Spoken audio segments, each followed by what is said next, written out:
turagushimye kubw'imbabazi zawe nyinshi. Turagushimye ko wadusezeranije ko uzagaruka kutujyana. Turagushimiye ko iyi si atari yo buturo bw'abizera. Turagushimiye ko tuzayisiga tukagusanga ukaza kudutwara. Imana ihimbazwe. Pawulo we arabishurirwa aravuga ngo oya nimuhumurizanye kubwirana aya magambo tuzabana n'Imana iteka ryose. Kandi wandikiye Abaheburayo arababwira ngo watwiteguriye umugabane. Imana ishimwe. Ntutewe isoni n'abakwizera, ntutewe isoni n'abagushaka, ntutewe isoni n'abagukorera, ntutewe isoni n'ukwizera weya, kuko uwo nguwo ukwizera wamuteguriye umugabane. Uhimbazwe Kristo. Ngaho bana natwe muri iri jambo, amaso y'imitima yacu ahweze Yesu, akumve, umwuka w'Imana arikoreremo, ahindura imitima yacu kugira ngo tubashe kumenya uko tugenda muri iki gihe, tuyobowe n'umwuka wawe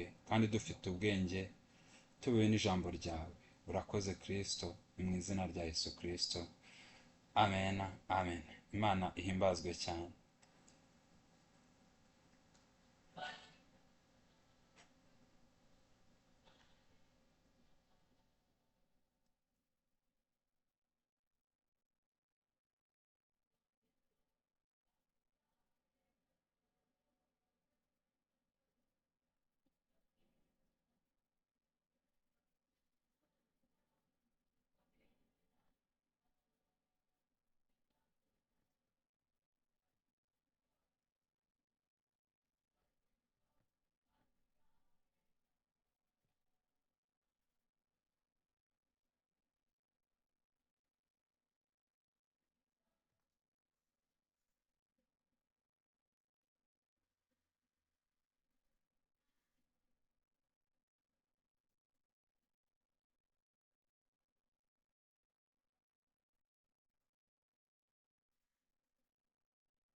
Dusome ijambo ry'Imana mu gitabo cya mbere cya Mose, Itangiriro, ibice 6, umurongo waho wa 5, turaza gusimbuka dusome wa 13 n'uwa 14, hanyuma turasoma n'uwa 22, nidusoza turasoma n'ahandi hantu hamwe, hanyuma tuganire ku cyo umwuka w'Imana yashimye ko tuganira uyu munsi. Imana ihimbazwe. Itangiriro ibice 6 umurongo wa 5 aravuga ngo kandi Uwiteka abona yuko ingeso z'abantu zari mbi cyane mu isi, kandi ko kwibwira kose imitima yabo itekereza ari kubi gusa iteka ryose. Imana idufashe cyane. Umurongo wa 13, Imana ibwira Nowa iti iherezo ry'abafite umubiri bose rije ku maso yanjye, kuko isi yuzuye urugomo urugomo ku bwabo, dore nzabarimburana n'isi. 14, nuko rero wibarize inkuge mu giti cyitwa goferu, ugabanyemo ibyumba, uyihome ubushisha imbere n'inyuma. Imana idufashe cyane. 22, Nowa agenza atyo, ibyo Imana yamutegetse byose aba ari byo akora. Imana ihimbazwe cyane. Reka dusome n'ijambo ry'Imana mu butumwa bwiza uko bwanditswe na Yohana, ibice 6 umurongo wa 35, twumve icyo umwuka atubwira uyu munsi. Ijambo ry'Imana riravuga ngo Yesu arababwira ati ni njye mutsima w'ubugingo, uza aho ndi ntazasonza na hato, n'unyizera ntabwo azagira inyota na hato.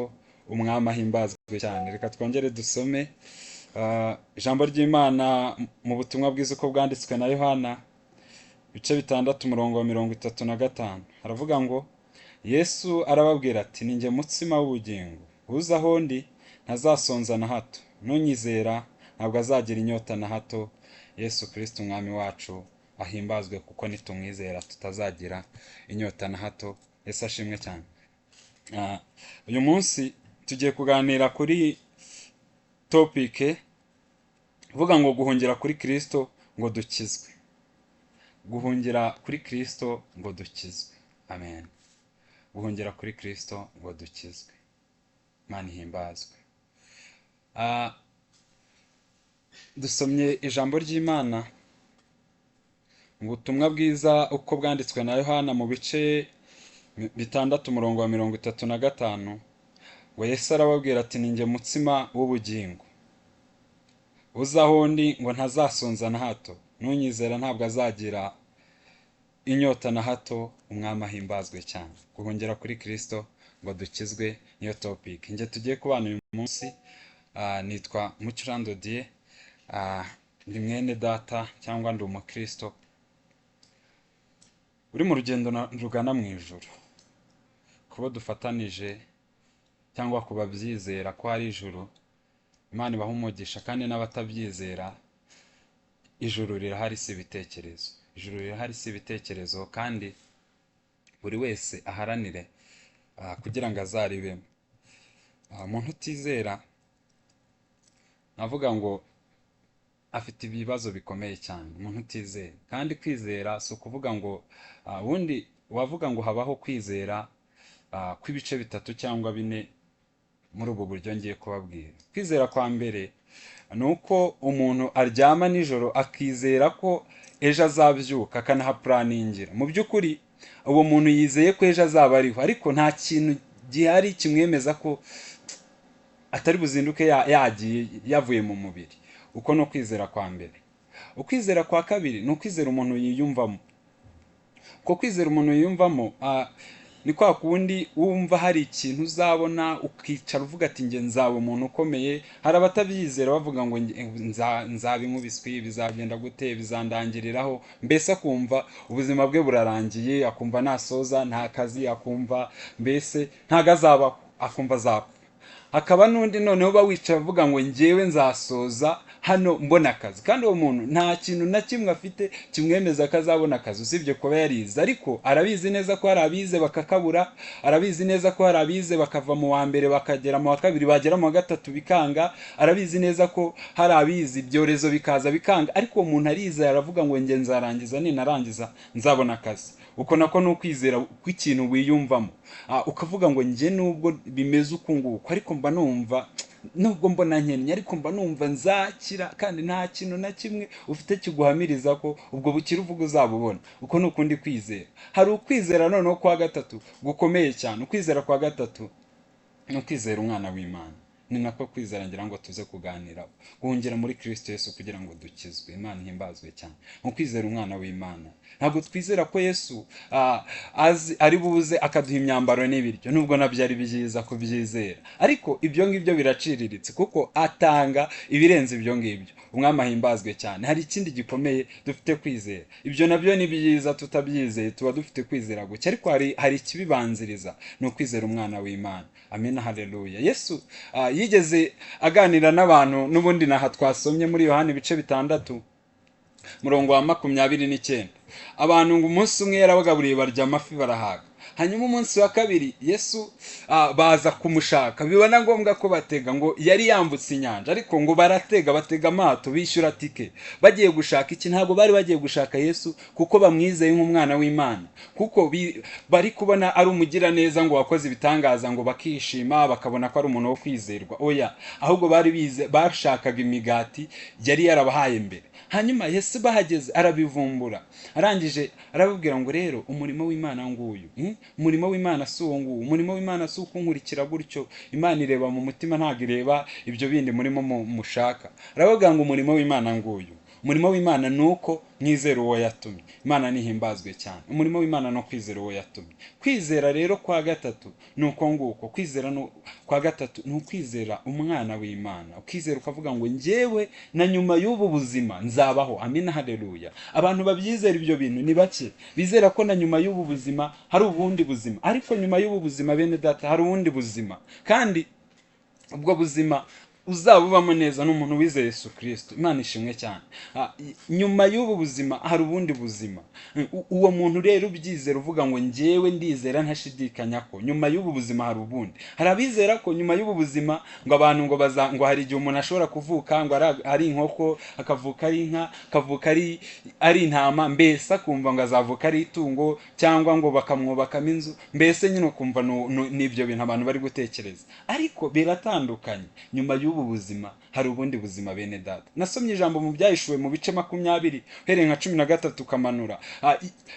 Yohana yarabihishuriwe, umwuka w'Imana yarabimuhishuriye, asanga ngo uwo munsi, ngo hari umunsi, ku munsi w'imperuka, ngo ijuru, ngo inyanja izagarura abo yamize, urupfu ngo rugarura abo rwamize, umuntu bashyinguye mu irimbo ngo azagaruka ngo acirwe urubanza, buri muntu ngo utazisanga muri cya gitabo cy'ubugingo uwo nguwo azarimbuka, azajugunywa muri ya nyanja yaka umuriro. Bene data, ijuru rirahari si ibitekerezo, kandi no kuzimu kurahari si ibitekerezo. Nyuma y'ubu buzima hari ubundi buzima. Nyuma y'ubu buzima hari ubundi buzima. Dusomye ijambo ry'Imana, dusanga umunsi umwe ngo Imana yari iri mu ijuru irangije yitegereza mu isi, ibona ngo abantu bayirimo ngo ntago bayinejeje, ngo bafite gutekereza kubi, bafite gutekereza kwa Satani. Gutekereza kwa Satani ntago bumviraga umwuka, nta kintu kijyanye n'iki Imana ishaka bakoraga. Ubundi Yobu muri 28 umurongo wa 28 yanditse iki? Yaravuze ngo dore kubaha Uwiteka nibwo bwenge, ngo kandi kuva mu byaha niko kujijuka, ngo ni Imana yabivuze, maze ibwira umuntu iti dore kubaha Uwiteka nibwo bwenge, kandi kuva mu byaha niko kujijuka. Ubwenge rero, ibi dushaka hano muri kaminuza bene data ni ubumenyi. Ubwenge ni ukuba mu mugambi w'Imana yakuremeye. Ubwenge ni ukuba mu kintu Imana yakuremeye. Ubwenge si ukuba uzi physiology, anatomy, si ukuba uzi amategeko n'ibindi. Ibyo ngibyo ni ubumenyi. Umuntu asomye ibitabo byinshi yabimenya rwose, ni ubumenyi nyine. Ariko ubwenge ni ukuba mu mugambi w'icyo Imana yakuremeye. James na Daniela bigeze babiririmba, bavuga iki? Baravuga ngo gukora umukoro utari uwanjye. Baravuga ngo babigereranya no gutsindwa. Kandi umuntu ashobora gutsinda muri class ariko atari gukora umukoro w'Imana yamuremeye. Ibyo ngibyo ntago ari byo bavugaga. Bavugaga gukora umukoro utari uwanjye no gutsindwa. Basaba Imana ngo Mana nkoresha icyo wampamagariye, wandemeye, nkoresha icyo wampamagariye. Ibyo ni byo bwenge Imana ishaka. Haleluya. Imana rero ngo irebye abantu mu itangiriro 6 niho babivuze, ngo kandi Uwiteka abona yuko ingeso z'abantu ngo zari mbi cyane. Muri iki gihe ahantu hari huzuye urugomo, hari huzuye ubusambanyi, hari huzuye ubuhehesi, ubutinganyi n'ibindi. Ibyo ngibyo nibyo byuzuye muri iki gihe, ngo abantu baragwiriye hanyuma ngo birengagize Imana. Bene data, Imana yatugiriye neza. Aho Imana yadukuye ntago ari igihe cyo kwihibagirwa, ahubwo ni igihe cyo kwazirikana. Ntago ari igihe cyo kugira ugutekereza nk'ukwa Satani, ahubwo ni igihe cyo kuyoborwa n'umwuka, tugasaba Imana ngira ngo ibe muri twe. Ariko ntiyaba muri twe tutarizera umwana w'Imana. Bihera ku kwizera umwana w'Imana, hanyuma iyo tumwizeye aduha umwuka w'Imana akaba ari utuyobora. Imana ishimwe. Hanyuma ngo ibona kwibwira kw'abantu, gutekereza kw'abantu ni kubi, ngo birayibabaza. Bibiliya yandika ngo yicuza impamvu yaremye umuntu, ariko Imana ntago ijya yicuza, ahubwo birayibabaza. Ibabazwa nuko ikiremwa muntu yaremye kiri gukora ibitandukanye n'iby'Imana yakiremeye. Ibyo ngibyo birayibabaza. Hanyuma iravuga ngo noneho iherezo ry'abantu rigiye kurangira. Ibi ngibi byavuye kuri Adamu, ku cyaha Adamu yakoze.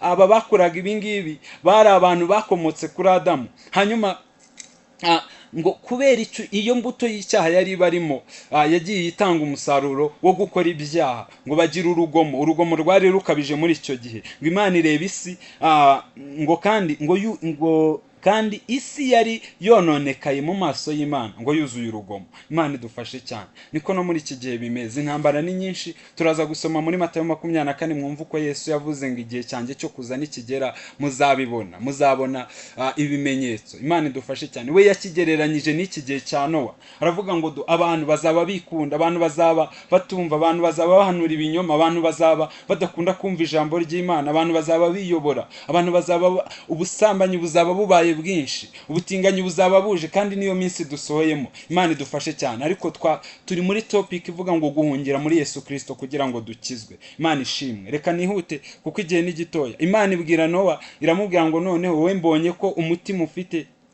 ari umutima ukiranuka. Bene data, nubwo benshi basayisha, ariko birashoboka ko wowe ushobora gukiranukira Imana mu gihe cyawe. Nubwo hari abenshi batabirimo neza, we birashoboka ko ushobora gukiranukira Imana, kandi ntubone abantu byaranze uvuge ngo bose niko byanze. Oya, hari ibihumbi 7 bitarapfukamira Bali, bene data. Hari abantu bagikiranuka, hari abantu bacyubaha Imana. Ntubone ngo dore ngo abarokore bose ngo byaranze, ngo dore ngo abakijijwe bose ngo mbona barabivuyemo. Oya, ntago ari abakijijwe bose, bose ni ikintu kitari cyo. Oya, ubonye niwe ku giti cye. Agakiza ntago ari ku gisekuru, agakiza si gurupe, agakiza no umuntu ku giti cye, bene data. Amina, haleluya. Rero nubwo bigoranye gukizwa muri iki gihe, ariko bishoboka gute? Iyo twizeye umwana w'Imana, niwe utwambika imbaraga, niwe uha intege abarambiwe, kandi ngo utibashije amwongeramo imbaraga. Nicyo Yesaya yahishuriwe. Hanyuma ngo Imana ibona kwibwira ko abantu ngo ni kubi, hanyuma yohereza ibwira Nowa, iramubwira ngo rero Nowa, ni wowe ungiriyeho umugisha, ngo Nowa agirira umugisha ku Uwiteka. Imana ihimbazwe cyane. Iramubwira ku murongo wa 13 w'Itangiriro mu bice 6, Imana ibwira Nowa ati, iherezo ry'ibifite umubiri wose ngo rigize gute? Rije ku maso yanjye, kuko isi yuzuye urugomo ku bwabo, dore ngo nzabarimburana n'isi. Nuko rero iramubwira ngo wibarize inkuge ngo mu giti cyitwa goferi, ngo kandi ugabanyemo ibyumba, uyihome ubushishi imbere n'inyuma. Reka mvuge kuri utu tuntu, hanyuma mbabwire icyo nagambiriye, kandi ndibaza twatangiye kunguka. Abari kumva, Imana ibaho umugisha cyane. Imana ibwiye Nowa, iramubwira ngo bazi inkuge, bazi ubwihisho. Nicyo ngicyo yari imubwiye, bazi ubwihisho, babaza aho uzihisha, kuko ntabwo Imana izigera irimburana abakiranutsi n'abakiranirwa. Iherutse gusanga Aburahamu mu Itangiriro hereye mu bice 18 gutyo ukagenda 19, iherutse gusanga Aburahamu, iramubwira ngo Aburahamu, we ngiye kurimbura Sodomu na Gomora. Aburahamu arayibaza ngo mbese Mana, ugiye kurimburana abakiranutsi n'abakiranirwa? Ugiye kurimbura abizeye n'abatizera? Ugiye kurimbura abakubaha n'abatakubaha? Imana iravuga ngo ibyo ntabwo nabikora. Imana ntizigera ifata abantu bayubaha ngo ibarimburane n'abatayubaha. Imana idufashe cyane, haleluya. Imana idufashe cyane. Hanyuma Nowa ngaho iraje, iramubwiye ngo Nowa, kuko wowe ukiranuka, kuko uba mu buzima bwiza, kuko wowe utagendera ku murongo wa 9, ngo Nowa yagira gute? Nowa yari umukiranutsi, ngo yaratunganaga rwose mu gihe cye. Mu gihe cyawe wowe bimeze bite? Nowa mu gihe cye yaratunganaga. Nowa ngo yari umukiranutsi rwose, Bibiliya iramuhamiriza, kandi Bibiliya ntibeshya, ni ijambo ry'Imana. Wowe mu gihe cyawe bimeze bite? Uri kwitwara gute? Waza yagutangira ubuhamya? Imana idufashe cyane. Hanyuma ngo Nowa agirira umugisha ku Uwiteka, iramubwira ngo bazi ubwihisho uzihishamo, kuko isi igiye kurangira. Muri iki gihe Nowa ntabwo yari yarigeze, ntabwo yari azi icyo Imana iri kumubwira, ariko hasi iza kubimusobanurira ngo iyi nkuge yayibajije imyaka 120 arimo abazi inkuge, kuko hejuru tuhasoma ngo imyaka yo kubaho kw'aba bantu izaba ari 120. Mu by'ukuri ntabwo baba bavuze 120 yuko ngo abantu bose ngo bazamara 120, kuko nyuma yaho tuza bagiye bamara 120 n'indi, ndetse n'indi hejuru yayo. Rero ntabwo Imana ivuze ngo abantu bazamara imyaka 120 ngo umuntu wa nyuma niyo myaka myinshi azajya agira, ahubwo iravuze ngo kuva none mbikubwiye kugeza umwuzure uje ni imyaka 120. Kandi niko byagenze. Nowa inkuge yayibajije imyaka 120. Hanyuma kuri ubu ngubu inkuge dufite nk'abizera ni Kristo. Nicyo ngira ngo tuvuge, ubuhungiro muri Kristo Yesu. Dufite guhungira muri Kristo Yesu kugira ngo dukizwe. Hanyuma Imana iramubwira ngo Nowa, bazi iyo nkuge, uyibaze muri ibi bintu bitatu. Imuha kondisiyo 3. Kondisiyo ya mbere yari uko agomba kwibaza mu giti cyitwa goferi. Yari igiti cyiza kigomba kugira iyi nkuge cyonyine, nicyo yagombaga kuyibazamo. Ikintu cya kabiri yaramubwiye ngo kandi iyo nkuge kugira ngo hatazagira ibyinjira nk'imbere cyangwa hakagira n'ibisohoka, iyo nkuge uyihome ubushishi imbere n'inyuma. Navuga ngo muzarebe iyo umuntu yubatse amatafari, iyo umuntu yubatse inzu y'amatafari agomba gushyiramo sima, cyangwa n'inzu zindi agomba gushyiramo ibyondo ku babyubakishije. Nuko nguko yari imubwiye, uhome hatazagira ibisohoka cyangwa bikinjira, amazi atazinjira, iyo nkuge ikamara igihe gito, amazi atazinjira, iyo nkuge igasenyuka, amazi atazinjira agatera barimo imbere, cyangwa nabo hakagira n'ibindi bisohoka bikabacika bikajya hanze. Imana ihimbazwe cyane, ngira ngo muranyuma. Hanyuma ikindi cya gatatu Imana yamubwiye, iramubwira ngo noneho kandi wowe ukora imirimo yawe yose, ngiye nzagaruka ntikingire, ninjye uzakinga. Imana himbazwe cyane. Ibyo ni ibintu bitatu yamubwiye. Bene data, ndagira ngo mbabwire ngo kuri ubu ngubu inkuge dufite ni Yesu Kristo. Inkuge yo mu itangiriro, kuva mu itangiriro umuntu agikora icyaha, Imana yahise itangira plan yo kuzana Yesu Kristo mu isi. Imana ishimwe cyane. Hashimwe Imana yatekereje umugambi wo kuducungura twebwe tutaranabaho, ababyeyi bacu batarahura, n'abababyaye nabo batarahura, ariko Imana kuko ari umutunzi w'imbabazi ngo yaduhinduranye bazima na Kristo. Imana himbazwe cyane. Reka mbabwire iki kintu. Yohana mu butumwa bwiza yandika 3:16 yavuze ngo kuko Imana yakunze abari mu isi cyane ngo byatumye Imana itanga umwana wawe w'ikinege. Ibyo bintu ntago abivuze nonaha, ahubwo abivuze ngo kera kuko Imana yakunze abari mu isi cyane kera, twebwe tutaravuka, byatumye itanga umwana wawe w'ikinege kuva mu itangiriro, kugira ngo uzamwizera wese ngo atarimbuka ahubwo ahabwa ubugingo buhoraho. Hashimwe Yesu Kristo. Amen. Haleluya. Haleluya. Hashimwe Yesu. Kumwizera abafite uwo mwana nibo bafite ubugingo buhoraho. Amen. Haleluya. Paulo arabishurirwa yandikira Abaroma mu 8 uhereye ku murongo wa mbere, aravuga ngo nuko rero noneho ngo abari muri Kristo Yesu ngo ntateka bazacirwaho. Imana ishimwe cyane, kuko Yesu ngo yazanye irindi tegeko, ngo itegeko twari dufite ngo ntago ryashoboraga kuducungura, ntago ryashoboraga kudutsindira kamere, ahubwo ryerekanaga kamere yacu. Ariko ngo Kristo aje ngo azana irindi tegeko ry'umwuka. Imana ishimwe. Ndabasabira umwuka w'ubwenge kugira ngo Imana bitume mumenya Imana, bitume mumenya uko mugenda, bitume mumenya yabahamagaye. Ibyo ngibyo ni mubimenya bizatuma mugendera mu byo Imana ishaka. Imana ishimwe cyane. Abaroma 5:20 arababwira ngo ariko amategeko ngo yazihanyuma kugira ngo ibyaha bigwire, ngo nyamara aho ibyaha byagwiriye ngo niho ubuntu bwarushijeho gusaga. Imana ishimwe cyane. Imana himbazwe cyane ko tukiri n'abanyabyaha yabashije kuzana ubuntu bwayo. Nibwigiriye Nowa mu gihe cye, iravuga ngo kuko wankiranukiye singiye kukurimburana n'abanyabyaha, ahubwo ubaka inkuge uzahungiremo. Hanyuma umuririmbyi wa 38 mu Gakiza mu gitabo cy'abarokore kubajya bagikoresha araririmba avuga ngo iki? Aravuga ngo dore noneho natwe dufite iyo nkuge, ngo ni agakiza twahawe na Yesu. Aravuga ngo niba ushaka amahoro ngo ngwino wihitiremo agakiza ureke kurimbuka. Haleluya. Niba ushaka amahoro ngwino wihitiremo agakiza ureke kurimbuka. Agakiza nta kandi ni Yesu Kristo, niwe nkuge y'abizera muri iki gihe. Amina. Haleluya. Abizera twese twubatswe na Yesu Kristo. Amina. Haleluya. Niwe buye ritwubatse, niwe buye rikomeza imfuruka, niwe buye ryubatse abamwizeye bose.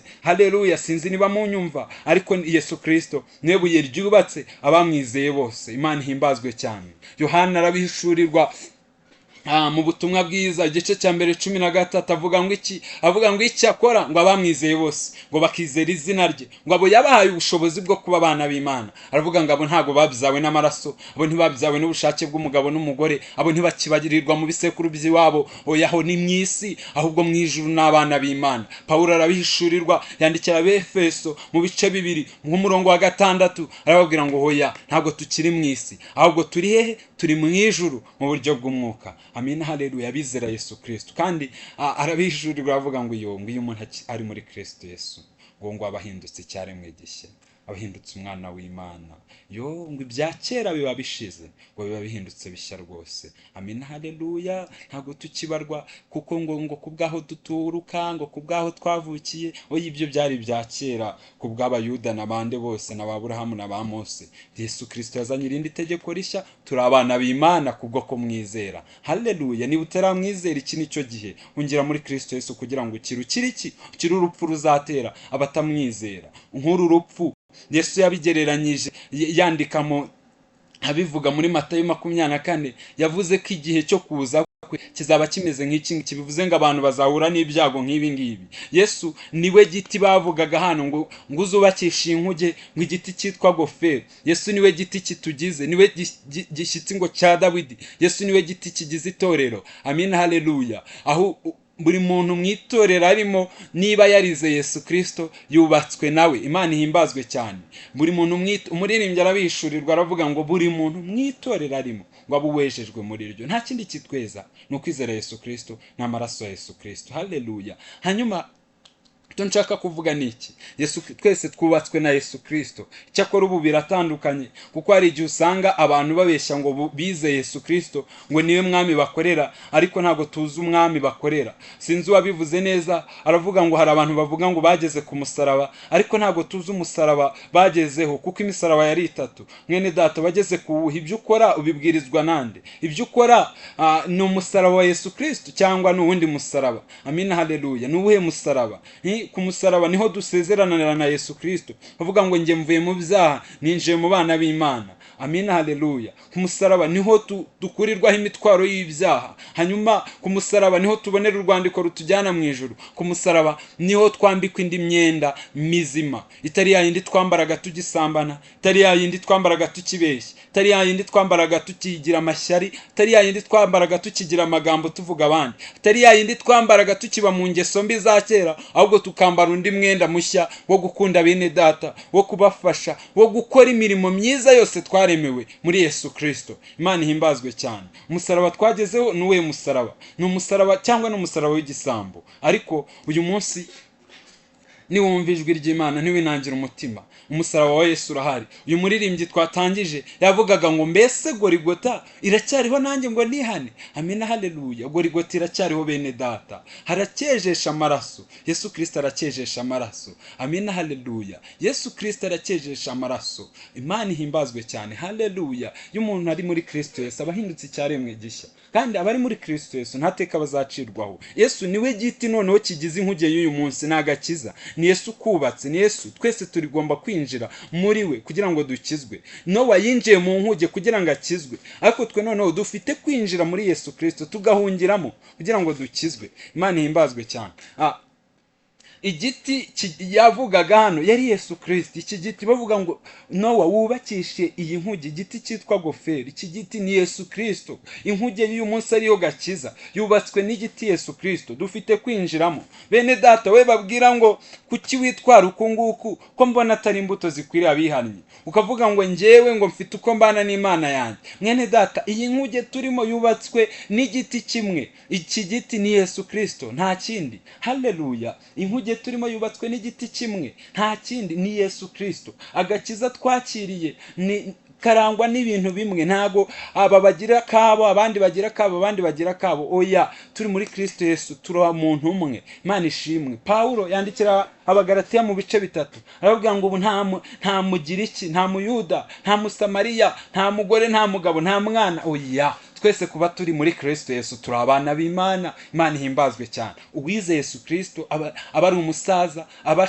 ari umusore, aba ari umwana muto, ariko uwo nguwo ni umwana w'Imana. Tugirwa abana b'Imana, ntago ari idini ritugira abana b'Imana. Oya, ntago ari uko nsengera muri ADPR, ntago ari uko nsengera muri Anglikani, oya si uko nteranira muri Restoration, oya ntago ari uko nteranira mu Babatiste cyangwa ahandi. Oya, tugirwa abana b'Imana nuko twize Yesu Kristo. Kandi ntago ari uko nakoze imirimo myinshi, ntago ari uko nafashije abakene gusa. Oya, iyo mirimo nipimwe izashya mu gihe utayikoreye muri Yesu Kristo. Umva icyo Paulo yahishuriwe, yandikira Abefeso mu bice 2:10, arababwira ngo mwaremewe imirimo myiza, ngo murabona aremye, ngo mbaremeye imirimo myiza muri Kristo Yesu. Amina, haleluya. Hanyuma iyo mirimo ngo tuyigendere mu bene data. Ntago imirimo ari iduhesha ijuru, nta nubwo imirimo ari iduhesha kuba abana b'Imana, nta nubwo imirimo ari iduhesha kwizera Yesu Kristo. Ahubwo kwizera Yesu Kristo, kuba turi abana b'Imana, ibyo ngibyo biduha gukora imirimo myiza. Haleluya, ndumva mfashijwe.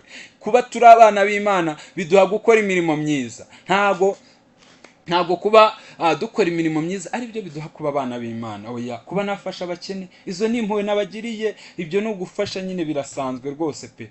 Ariko iyo mbikoreye muri Yesu Kristo, nukuri bigira aho byandikwa kandi bifite ingororano. Ariko mu gihe bidakoreye muri Yesu Kristo, nta ngororano bifite. Cyakora gira neza, ineza uzayisanga imbere. Uwo wafashije ejo uzasanga yarakize, akwitura avuge ngo wagize neza. Ariko nta ngororano bifite mu ijuru, mwene data, niba utarabikoreye muri Yesu Kristo. Turabe Imana yaremye kera, ituremeye imirimo myiza, ariko iyo mirimo yayituremeye muri Kristo Yesu. Bivuze iki? Bivuze ko iyo turi muri Kristo Yesu, ahubwo nta kibi twagakoze. Yesu n'umwuka yaduhaye bidufasha gukora imirimo myiza. Sinzi niba munyumvise. Imana ihimbazwe cyane.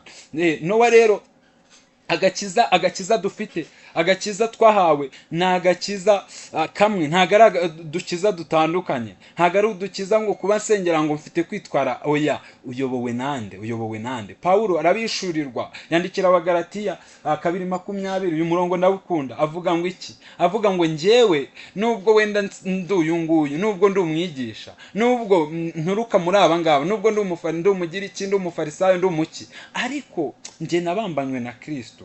Ariko kandi ngo sinjye uriho, ahubwo ni Kristo uriho muri njye. Avuga iki? Aravuga ngo ibyo nkora byose nkiriho muri uyu mubiri ngo mbikoreshwa nuko nizeye umwana w'Imana Yesu Kristo wampunze akanyitangira ku musaraba. Ibyo ukora bikoreshwa nande, ibyo ukora ubibwirizwa nande. Amina, haleluya. Nta handi hari ubuhungiro rero, nta handi hari gukora iyo mirimo myiza, nta handi hazatuma imirimo myiza dukora yandikwa igira ingororano, Imana ishimwe, usibye muri Kristo Yesu. Amina, haleluya. Nta handi hazatuma imirimo dukora igira ingororano usibye muri Kristo Yesu. Yandika mu Byahishuwe mu bice 22:12 yavuze iki? Ngo dore ndaza vuba, nzanye ingororano kugira ngo ngororere buri muntu wese ibikwiriye ibyo yakoze. Ntago azagororera utizeye, ahubwo azagororera bizeye, hanyuma kuko kwizera kukabakoresha imirimo myiza. Yakobo arabishurirwa, aravuga ngo kwizera kudafite imirimo ngo uko kuba gupfuye. Bivuze iki? Bivuze ko iyo ufite kwizera kuguhatira gukora ibindi bintu byiza, ariko ibintu byiza ukora ubihatirwa n'iki? Aho si ukugira ngo ube famous, aho si pride, aho ni iki gituma ukora iyo mirimo myiza ukora? Ni iyihe? Ni ukugira uziturwe. Ariko abari muri Kristo Yesu ntabwo ari ibyo ngibyo, ahubwo babikora kuko bizeye umwana w'Imana Yesu Kristo. Imana ishimwe cyane. Hanyuma guhungira muri Kristo Yesu. Yesu niwe nkuge yacu kuri uyu munsi. Yesu niwe nkuge twahawe muri iki gihe. Imana ishimwe cyane. Iramubwira ngo noneho iyo nkuge kandi ugiyemo uyihomesha ubushishi imbere n'inyuma. Bivuze iki? Bivuze ngo bene data, niba turi mu nkuge muri Yesu Kristo, niba turi mu gakiza, niba dufite agakiza imbere n'inyuma, ntabwo ari ukuvuga ngo ngenda homa inyuma ngo mwimbere ngo nta kibazo. Ibikuvamo nabyo bikwiye kuba ari ibintu byera, ibikuvamo bikwiye kuba ari ibintu bizima. Kandi ntabwo ari ukuvuga ngo ngewe ngo nahomye imbere ngo ndakijijwe mu mutima ngo ariko inyuma ntacyo. Oya, Yesu yarabivuze, aravuga ngo hoya, nimutuze, abo bantu muzabamenyera ku mbuto zabo. Yarimo avuga ku bahanuzi b'ibinyoma, avuga abantu bashuka abandi, avuga ngo mwebwe mwera imbuto, mwebwe mubwira abantu ubutumwa bwiza, ariko imbuto zabwo ziri he? Aravuga ngo hoya, umuntu ntago, Satani ntago yagiye kwiba yiba impano y'umuntu, ahubwo yiba imbuto z'iyo mpano, yiba imbuto umuntu yagakwiye kwera. Ariko arangije avuga ijambo rikomeye, aravuga ngo muzabamenyera ku mbuto zabo, muzabamenyera ku mbuto zabo. Mwene data, ntabwo kuba uririmba ngo uri main singa, ibyo ngibyo biteye ubwoba Satani. Natwe ntabwo byagakwiye kuduhabura, nubwo rimwe na rimwe tubikora, ariko ibyo nuko umuntu atareba mu mutima, ariko Imana ireba mu mutima. Ibyo ntabwo biteye ubwoba. Kuba waririmba abantu tukarira, no, ibyo ntabwo biduteye ubwoba. Kuba wafasha abantu bangahe, ntabwo biduteye ubwoba. Kuba washyiraho dread nziza, ibyo nta kintu bitubwiye rwose pe. Amina, haleluya. Ibyo nta kintu bitubwiye, ahubwo wera izihe mbuto. Kuba wakambaye ikote ryiza ugashyiraho karuvati ugatebeza, ibyo nta kintu bivuze, ahubwo wera izihe mbuto. Ninde wizeye? Ninde mwamukuyoboye? Mbese wizeye Yesu Kristo? Haleluya. Nupfu uzajya he? Ko umuntu wizeye azapfa rimwe, azapfura urupfu ruri fiziko, ariko azabaho kabiri, azabaho ubu buzima beho n'ubundi. Ariko utarizera azapfa kabiri, azapfura urupfu dupfa, apfe n'urupfu rw'iteka, ko yanze kumvira itegeko ry'Imana. Turabibonye, Imana iriseriye mu bice 6 irazirimbura abantu bose. Nowa n'umuryango we nibo bonyine bayigiriyeho umugisha. Ku murongo wa nyuma ngira ngo dusome icyakora kuri icyo cyo guhomesha ubushishi imbere n'inyuma. Mwene data, niba uvuga ngo urakijijwe, era imbuto imbere n'inyuma. Ibyo utekereza abantu tutabona biba ari ibintu bishimisha Imana. Ibyo uvuga biba ari ibintu bishimisha Imana. Ibyo wambara biba ari ibintu binezeza Imana. Sinkubwiye ngo nezeza abantu, kuko abantu bo banezezwa, bamwe na bamwe banezezwa n'irari ryabo n'ibijyanye n'ibyo bifuza, ariko biba ari ibintu binezeza Imana. Hanyuma kandi umuntu nakureba gusoromeho imbuto nzima, avuga ngo uyu ni umwigisha wa Kristo. Iri jambo ngo abakristo ryavuye ku ntumwa, barazirebye baravuga ngo aba bantu ibintu bakora, ukuntu bagenda, ukuntu bavuga, ukuntu barya, ukuntu boga, ukuntu bagira, ukuntu bambara, aba ni abakristo, ni abakristo. Hari n'abandi baba bizindi ntumwa, ako babitirira abakristo kuko babonaga ibyo bakora byose bihuye n'ibya Kristo. Wowe ibyo ukora bihuye n'ibyande. Aho sirori modo wawe ejo bundi uzagutenguha akagwa bikarangira. Sirori modo wawe ko nabo nawe rimwe na rimwe abarebera ku Mana niba ari umupasiteri, warebeye ku isoko, wagiye ukavomera ku isoko avomaho. Isoko avomaho ni Kristo. Kuki ujya kurebera kuri ubu uvoma ku rindi soko? Warebeye aho avomaho ubwo ko isoko ari Kristo. Kandi ntago bigoye, ni uko mwizera gusa. Icyakora bamwizeye bose yabahaye ubuzima bwo kubaho nk'abana b'Imana, yabahaye ubuzima bwo kubaho nk'abana b'Imana bakiri no mu isi. Imana ishimwe, tukiri mu isi ijuru turaryinjoyinga. Amahoro Yesu atanga nicyo kintu gikomeye. Ejo bundi Zakayo aherutse kumuhishurirwa. Haleluya. Zakayo aherutse guhishurirwa Yesu, arangije aravuga ngo Yesu we, Yesu ntabwo yigeze amwatuza, Yesu ntiyigeze amubwira ngo Zakayo ngo byari byagenze bite. Oya, ahubwo Zakayo we yarirebye aravuga ngo uyu muntu mfite kumwizera ko n'umwana w'Imana yera imbuto. Yumva nyine we muri we yibonyeho gukiranirwa. Arangije asaba Yesu, aramubwira ngo Yesu we, nari igisambo pe, mbabarira kimwe cya kane cy'ibyo ntunze ndagiha abakene, abo nari ndimo ndabishyura, ntabakubire mwene data. Niba Zakayo yarahishuriwe Yesu akabona icyo ngicyo, ubona imbuto wera wahishuriwe nde?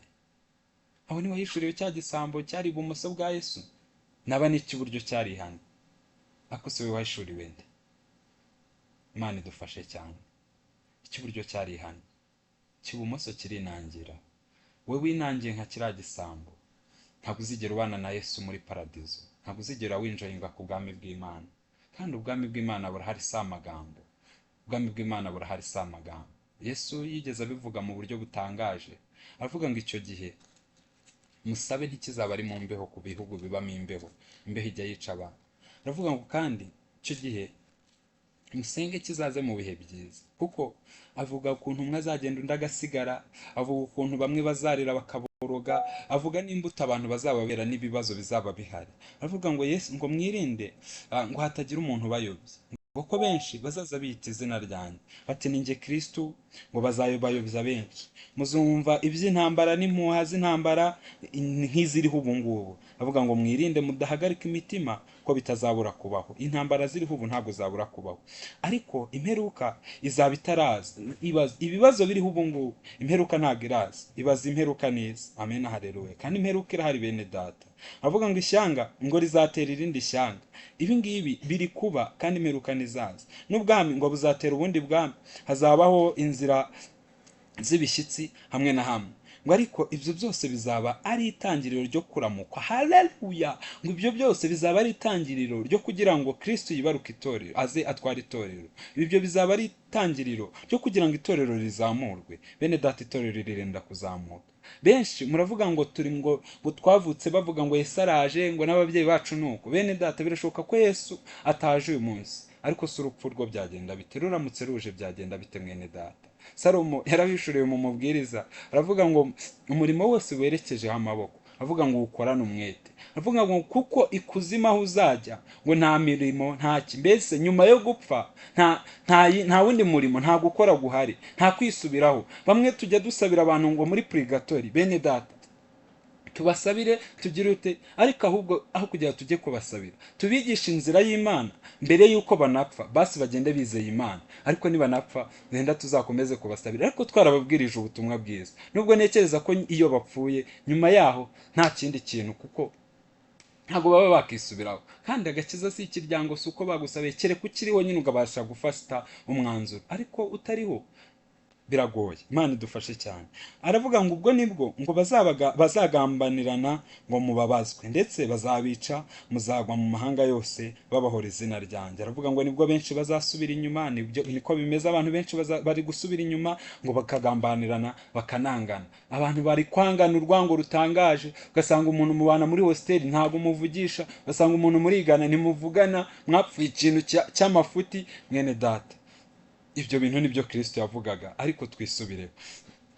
Avuga ngo n'abahanuzi benshi b'ibinyoma bazaduka bayobye benshi, maze kuko ubugome buzagwira, urukundo rwa benshi ngo ruzakonja. Yesu, abantu ntabwo bagikundana, kandi barajya mu rusengero bagaterana, barajya mu rusengero bakishima, bagatera za haleluya z'imirambararo, bagasirimba, Mana we, bakiyiriza ubusa. Ariko Imana idutabare. Yohana yigeze abishurirwa, aravuga ngo mbese ni gute umuntu akunda Imana atarabona, ariko akanga mwene se babana yabonye babana akoraho? Ni gute ubana n'umuntu muri hostel mutavugana? Ugenda umuvuga hanze hanze. Ni gute ubana n'umuntu mwigana ariko utazi n'izina rye, ukajya ugenda uvuga ruriya ni iki, umubona nk'umunyamahanga? Mwene data, nta kindi Imana idushyiriyeho, ni ukugira ngo tube imigisha mu bo tubana. Imana ihimbazwe cyane. Reka sinzi niba aha hantu hose mpasomye hagira, ariko ni muri Matayo ibice 24 aravuga ngo ariko ubwo muzabona ikizira kirimbura cyahanuwe n'umuhanuzi Daniyeli gihagaze ahera, icyo gihe abazaba bari i Yudaya bazahungire ku misozi, n'uzaba ari hejuru y'inzu ye n'uzaba ari hejuru y'inzu ngo ye kuzamanuka ngo atware ku bintu byo mu nzu ye. Murumva ko ni umunsi utangaje, ni umunsi ubabaje, ni umunsi uteye ubwoba. ngo n'uzaba ari mu mirima ye kuzasubira imuhira n'uzaba ari mu mirima ye kuzasubira imuhira ngo azane umwenda we.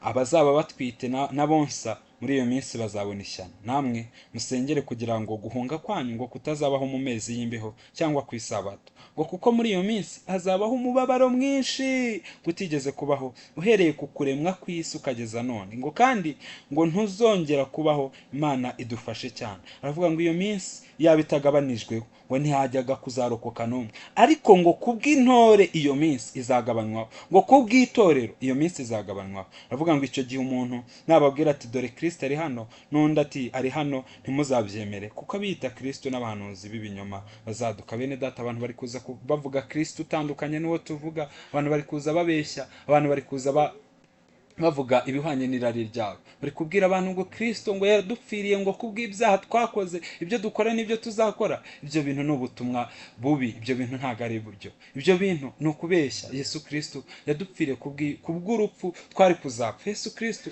yadupfiriye kugira ngo dukizwe urupfu twari kuzapfa, hanyuma duha umwuka w'Imana kugira ngo atuyobore. Ntabwo Yesu aduhaye umwanya wo gukora ibyaha, ntabwo dukwiye gukora ibyaha ngo ubuntu bw'Imana busabe, ahubwo dukwiye gusaba Imana kugira ngo ikomeze bane natwe. Imana ihimbazwe cyane. Hanyuma reka mbasabe, nababwiraga ngo duhungire muri Kristo Yesu, nibwo tuzabona ubuhungiro nyakuri. Duhungire muri Kristo Yesu nibwo tuzakizwa. Abari muri we baratuje, bameze neza. Reka mbabwire, abari mu nkuge bari bameze neza rwose. Uyu muririmbyi yarabihishuriwe, aravuga ngo abari mu nkuge bafitemo amahoro kugeza ubwo bazasohokamo. Mu nkuge harimo intare, harimo ingwe, mu nkuge harimo ipusi n'imbeba, mu nkuge harimo intare kandi ibonye ihene yayirya. Ariko mu nkuge ntabwo ari uko byagendaga, ahubwo buri kintu cyose cyari kinezerewe, cyari cyarajyanywe muri Kristo.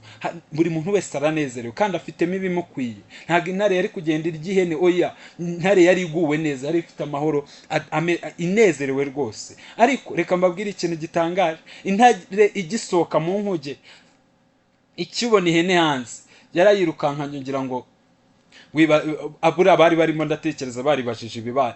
Ipusi n'imbeba muri iyo nkuge habaye ibintu bidasanzwe, byarasuhuzanyaga mu nkuge, ariko bisohotse hanze imbeba yahise imenya ko hariya hari ipusi, iriruka. Ipusi nayo iravuga ati yambe bigiye. Reka mbabwire bene data, mbahaye urugero gutyo rworoshye, sinzi niba rwumvikanye, ariko iyo uri mu nkuge ugasohokamo, bene data, nta mahoro ari hanze ya Kristo, amahoro ari hanze y'inkuge. Hanze y'inkuge bari kurimbuka, hanze ya Kristo abantu bari gushya, hanze ya Kristo abantu umwuzure uri kubatwara, hanze ya Kristo abantu barananiwe, induru ni zose. Hanze ya Kristo ibintu birakomeye. Ariko ndabasabye mbinginga ngo tugume muri Kristo Yesu, kuko abari muri we ngo ntateka bazacirwaho. Imana ihimbazwe cyane. Ndabasabye rero kugira ngo tugume muri we, ntidusohokemo, kuko icyasohotsemo cyose cyasubiranye character cyari gifite mbere yuko cyinjiramo. Sinzi niba munyumvise, intare yasubiranye ya makari yari ifite, ingwe nayo nuko, n'ipusi nayo yamerwa aragaruka, ikigira inyota nayo cyumva inyota irakishe. Mbese nyine, ariko iyo turi muri Kristo Yesu, yica inyota, yica irari, yica bwa busambanyi bwadukururiraga. Yo Mana, haleluya. Hari abafite ibyaha byabananiye kureka, hari abafite ibintu bibagoye bumva babireka ariko bikanga, ariko Kristo niwe wenyine ubasha guca uwo mugozi. Uyu muririmbyi arabishurirwa, aririmba ngo mu gihe hagize icyaza ngo kikambuza inzira yawe, avuga ngo Kristo we ndagusabye ngo uzaze uca uwo mugozi, uzaba umboshye umutima. Avuga ngo nezezwa no kubohoka, ngo hanyuma nkamenya uko ngukorera. Kristo rero niwe ubasha guca umugozi w'ibyatwizingitiyeho. Imana idufashe cyane, Imana idufashe cyane. Reka dusenge, dushime Imana kandi dusabe Kristo atwihishurire. Dusabe Kristo atwihishurire. Natwihishurira, turihisha muri we. Nta kwindi kwihisha muri we, nuko mwizera. kumwizera biduhesha ubugingo buhoraho. Ubugingo buhoraho buturinda kuzapfa. Nta kindi nababwiraga ngo duhunge umujinya uzatera abatubaha Imana, kandi uwo mujinya urahari. Duhunge ibyo ngibyo byose bidukurura gukora ibyaha. Pawulo yandikira Timoteyo aramubwira ngo hunga irari rya gisore, ahubwo ukurikize urukundo n'imbabazi n'amahoro. N'iki ibyo bintu byose ntibishoboka utari muri Kristo Yesu. Muhunge bene data, muhunge umwuzure ugiye gutera, muhunge icyo gihe kibi Yesu yavuze, muhunge kandi muhunge mudapfa. Imana idufashe cyane. Nta handi tubihungira ni muri Yesu Kristo, nta handi tubihungira ni mu mwami wacu watwitangiye ku musaraba. Turagushimye mwami, ngushimiye kubwo wumvise iri jambo ryawe akumva agukeneye mu buzima bwe. Genda umwiyereke, umwihishurire, hanyuma amenye ko ubuzima utarimo, ubuzima buba bupfuye. Icyo ngicyo nagisobanukirwa, biratuma kwizera kurushaho. Pawulo yahoraga asabira bene data b'Efeso, bo muri Efeso, akabasabira ngo imitima yabo ihweze, imenye ibyo biringizwa n'iyabahamagaye, kandi ngo bamenye n'imbaraga n'ibyo izaragabera, n'imbaraga iziha abizeye. Imana ishimwe. Nanjye ndasabiye bene data kugira ngo amaso y'imitima ya buri wese wumvise iri jambo ahweze, hanyuma amenye ingororano z'ahabera, amenye ubwiza abera bafite muri Kristo, amenye imirimo bahamagariwe ko ari muri Kristo, amenye ibyo uzaragabera, amenye ko bafite ingororano. Ibiba mu isi amenye ko bifite ingororano, kandi amenye kujya ubana n'abababaye ukabihanganisha, amenye ko utajya usiga abantu bawe, hanyuma amenye ko hari n'umujinya uzatera abatubaha Imana, batarize Yesu Kristo, hanyuma ahindukira kwizera. Urakoze Yesu. Senge buri wese uryumvise, kandi n'uwari warakwizeye musaba imbaraga zo gukomeza kukwizera, kuko igikomeye ni ukukwizera, ariko igikomeye cyane ni ukuguma mu byizerwa, kuko hari byinshi byadukuramo. Ndasabira buri wese rero wakwizeye kugira ngo agume mu byo yizera, hanyuma wa munsi uzasange akimeze neza, uzasange akigutegereje. Urakoze Kristo, ndagushimye. Urakoze kubw'imbabazi zawe nyinshi, urakoze kuko banye natwe. Urakoze. Nsabiye buri wese uri kunyumva ngo umwuka, umubiri n'ubugingo bye birindirwe muri wowe kugeza ubwo uzaza. Urakoze. Amen. Imana ibahe umugisha. Mwakoze kubana nanjye kuri uyu munsi. Njye mwabanye nitwa Mucyo Jean de Dieu. Nishimiye kubana namwe, kandi turusheho kwizera Yesu Kristo. Niwe banze cyo kwizera, niwe tuvoma, niwe soko tuvomaho, niwe uzaduhesha ubugingo buhoraho. Imana ihimbazwe cyane. Ndabashimiye. Amen.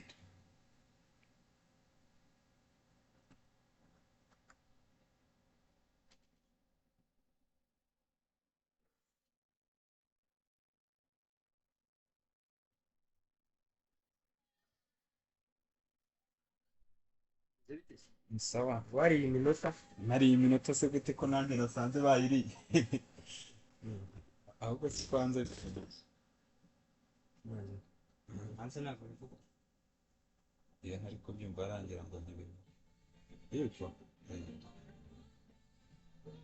Bimeze bite se? Byari ibyo.